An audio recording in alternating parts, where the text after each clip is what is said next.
Hello there guys and welcome back to the FIFA 20 career mode with Napoli, and today's episode we have episode 20 and we're about to start our Champions League run for this season. But to start off, we got an email there saying that Espina has suffered an injury and he'll be out for around about 2 months, but luckily for us we have a backup goalkeeper who's about 74, 75 rated, so it isn't the end of the world, but not the best of emails to receive to start the episode anyway.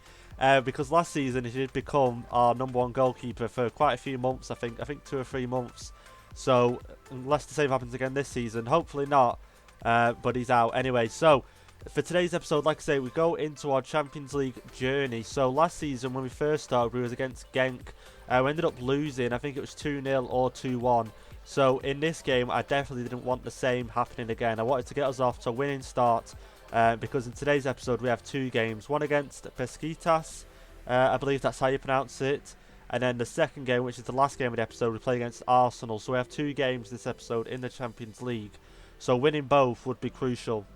So just before we go on and get into the game, if you guys could leave a like down below, I'd really appreciate it. It'd really help us out.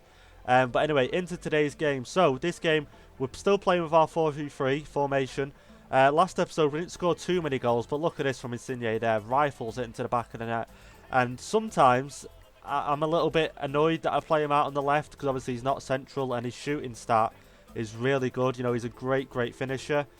Just sometimes I feel like playing him at striker, with him being so small, like he just gets bullied off the ball way too much. I feel like in a 4-3-3 that might not happen as much, but when I played the 4-2-2 that seemed to happen all the time. So playing him out on the left sometimes can be a little bit of a waste. I don't feel like he'll get as many goals, but still can produce some goals like that.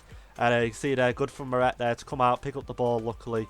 Definitely didn't want to go down a goal and make it 1-1 already, only 20 odd minutes in. But here Maddison unfortunately unable to get into the back of the net, and again Maddison getting in the right positions, right place at the right time. Again here he is pushing forward. And that's simply just because, look at Maddison there, just wide of the post as well. That's simply because I feel like, because I put him on the play instruction just to stay forward. Because before I just had him on nothing, just left it as it was. And he was coming back quite a lot, but I don't think his work rate is on that to come back. But anyway, now I put him on stay forward, he's in the best of positions. And there, little sweaty goal. I felt a bit bad doing it, even normally playing against the AI. I still feel bad doing like sweaty goals, but it was needed and I weren't really bothered. As long as we're going to score, go 2-0 up just before half time, I was more than happy. And that's how the stats looked at half time actually, where you were in absolute control. Besiktas still unable to even get a shot off, so we're in total complete control of the game. Here again, trying to make it 3-0, just trying to end the game early really. 50 minutes in, Maddison rifles it into the back of the net, makes it 3-0, and he is becoming top class player for us. Now at the moment, we have around about, I think it's 124 million in the transfer budget to go out and spend.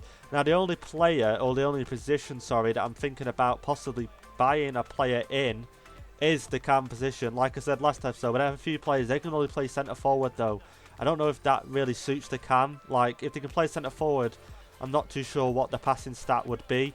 So maybe a new cam or a replacement cam, because Maddison's good enough for our starting team at the moment. So I won't want to go and spend 120 million on a player to then start him and then put Maddison on the bench. So I don't know what to spend that money on, if I'm honest. So I might just wait till January, see if we have any injuries, any players not really performing, any players I'm not really keen of, and sign a replacement then.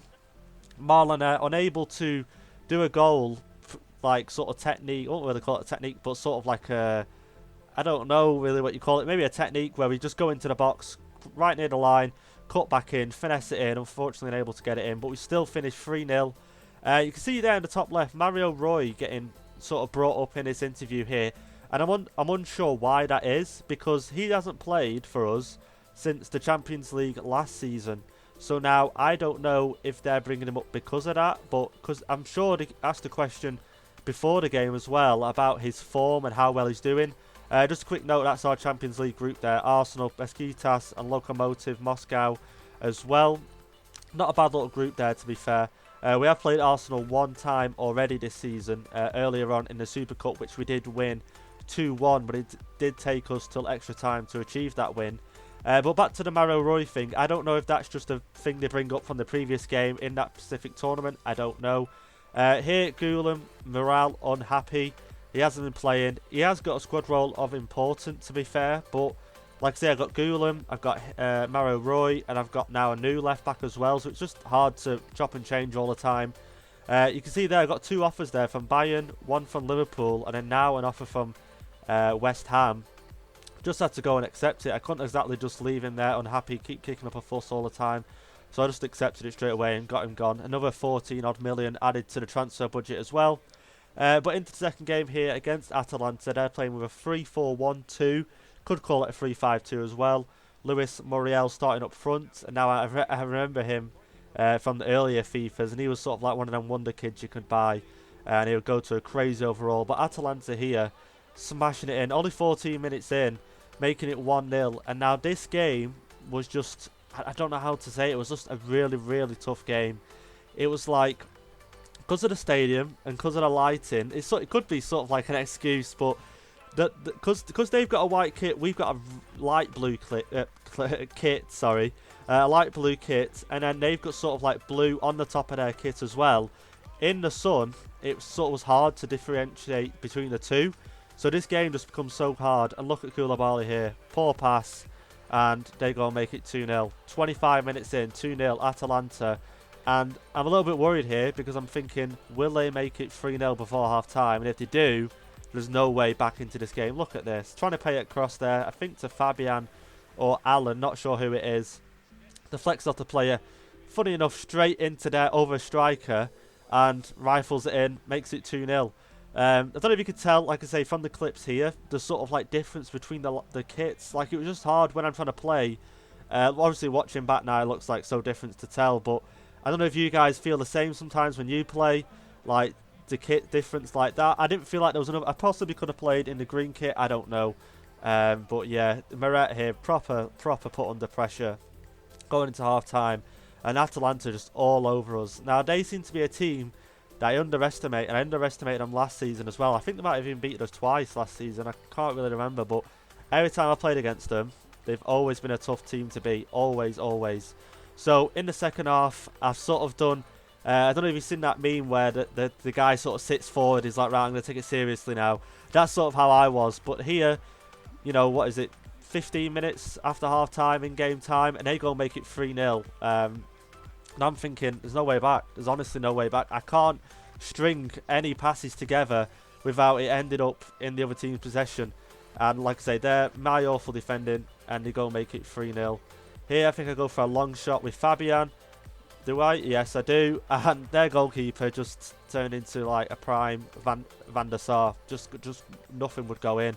Here, free ball to Marlon, I believe. Goalkeeper saves. And it just looked like there was no way back in this game at all. Tried to bring on some subs. Tried to change it up a little bit. Zielinski coming on with a bit more pace. But you can see there, second half a little bit better. More shots on target as well. Possession more, well, 49-51. A lot better, but just not crucial enough to get the goals, you know, to make it equal. So another loss in this season so far, and I believe that's now a loss to Atalanta and AC Milan. Really disappointing.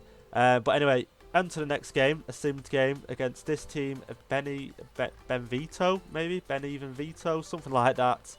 But you can see there, Gulam sold, simmed against them, and we won. Great game to win as well, because I sort of wanted to sim a few games this season, but then I didn't want to sim them and then risk us not winning the the Serie A. So I thought I'm going to make sure I check these teams that I sim and near the bottom of the league before I start simming against them, because I'm not like 100% familiar with the Serie A. So just wanted to make sure. But anyway, into the last game here against Arsenal. They've got Marcelo, which I didn't know. I know they've got Kimpembe as well. Ozil starting, Aubameyang up front, Pepe, Torreira as well. Some good players in there. It's going to be a tough game, but like I say, we've already played Arsenal once this season. They try and go for the low cross across the box, and I think that was Aubameyang there. Proper powerful shot, but just straight bounced off one of my players. Here we try and get a few passes through, over the top through to Maddison, but too hard. Maddison, or either that or Maddison's not fast enough to get onto the end of it, and unfortunately can't capitalise on that over the top ball. But we managed to win that header there, get this ball back off Pepe.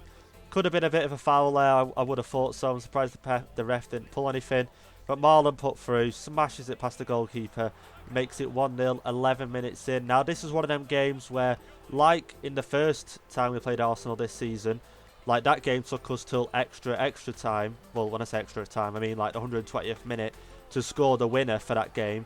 Was just because Arsenal do so well of keeping the ball, and it's hard to get it off them. And even when they break forward, if they have a rebound off the goalkeeper a lot of the time, and this is with any team, it always ends up in the other team's possession. Here, unfortunately, unable to capitalise on the rebound. It was from quite far away, to be fair. Marlon here again. All you need is a striker with pace and power, and got off the bar, but Insigne there to get the rebound, slot it away, make it 2-0 just before half time. Now, with that going in, feeling really confident about this game. I was hoping for not, like I say, a reoccurrence of the Super Cup game. I didn't think it should have been. Quite far away there to get the rebound, but it's gone in. No problem. Going into half-time there, and Arsenal unable to really get a shot away. They got a one shot away, but wasn't even on target, so I was pretty confident. Now, with this new formation, I feel like it's so much better. Like, obviously, you can tell by the results as well. Apart from the Atalanta game, that was just an awful game. I don't know what happened to me that game. There, I was a little bit worried about that going in, own goal. But this formation, if you guys haven't tried the 4-3-3 attack and you've been trying and looking for a new formation, try that. Try and get the players in. Try a few of the instructions that I showed in the last episode, and I promise you, the things just change. Players seem to make a lot more runs. I don't know what it is, or it's just the players I have. I don't know, but it really is working for me at the moment. Like I say, disregard the last Atalanta game. That was just an awful game for me. But this could also be, like I was saying in one of the other episodes as well, how the Champions League games feel a lot easier than the Serie A games do. Now, I don't know if that's just a thing this year with FIFA. I don't know, but that just seems to be the case for me altogether. But like I say, going into the interview, just trying to get the morales up here. Manolas getting brought up as well. He had a good game. Like I say, I just use the interviews now, really, not because of the feature, just to get the morales up, to get the team to play better. I'm not even answering it truthfully, if I'm going to be honest. But yeah, that's it for today's episode, guys. If you enjoyed it, leave a like down below, leave a comment, hit the subscribe button, and I'll see you all next time.